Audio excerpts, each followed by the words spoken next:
you're still not ready to win a World Cup. তোমরা এখনো বিশ্বকাপ জেতার জন্য তৈরি নও। South Africa first, then you guys can win a World Cup. আগে দক্ষিণ আফ্রিকা জিতবে, এরপর তোমরা জিততে পারো। তাই লাইনে দাঁড়াও, সময় নাও।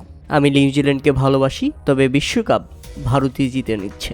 হ্যাঁ দর্শক, এবিডি ভিলিয়ার্স ফাইনালে কে জিতবে এমন প্রশ্নে নিজের ইউটিউব চ্যানেলে এমন বক্তব্য দিয়েছেন। তিনি বলেছেন, নিউজিল্যান্ড এখন পর্যন্ত টি-20 বিশ্বকাপ জেতার জন্য প্রস্তুত নয়। আগে দক্ষিণ আফ্রিকা জিতবে, তারপরে লাইনে দাঁড়িয়ে তাদেরকে জিততে হবে।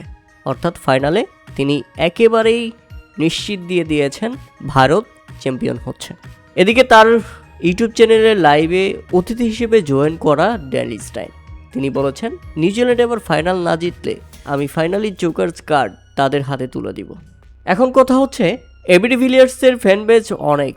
এবিডি ভিলিয়ার্স এবং ড্যালি স্টাইনকে ভালোবাসে না এমন কোনো ক্রিকেট সমর্থক নেই, কিন্তু তারা যেভাবে ভারতের দালালি শুরু করেছে তাতে মনে হচ্ছে ভারত টাকা দিয়ে তাদেরকে এই ভিডিও করতে বাধ্য করিয়েছে। ডেলি স্টাইন বলছেন তিনি নাকি চোকার্স নামের যে কলঙ্ক সেটা নিউজিল্যান্ডকে দিতে চান, নিউজিল্যান্ড যদি ফাইনালে ভারতের বিপক্ষে না জেতে। অথচ দক্ষিণ আফ্রিকা দীর্ঘ 34 বছর ধরে এই চোকার্স নামের কলঙ্ক বয়ে বেড়াচ্ছে, এখন পর্যন্ত তারা সাফল্য পায়নি।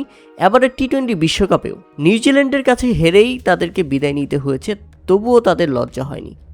এদিকে এবিডি ভিলিয়ার্স বলছেন, দক্ষিণ আফ্রিকা জেতার পরে নিউজিল্যান্ড ফাইনাল জিততে পারবে। নিউজিল্যান্ডকে তিনি লাইনে দাঁড়াতে বলছেন। অথচ এবারের টি-20 বিশ্বকাপে নিউজিল্যান্ডের কাছেই হেরে তাদেরকে বাড়ি ফিরতে হয়েছে। সেই দক্ষিণ আফ্রিকার ক্রিকেটাররাই ভারতের সাফাই গাইছে এবং নিউজিল্যান্ডকে বলছে, তোমরা বিশ্বকাপ তৈরির জন্য এখনও প্রস্তুত নও। প্রিয় দর্শক, এ ব্যাপারে আপনাদের মতামত অবশ্যই আমাদের কমেন্ট করে জানাবেন।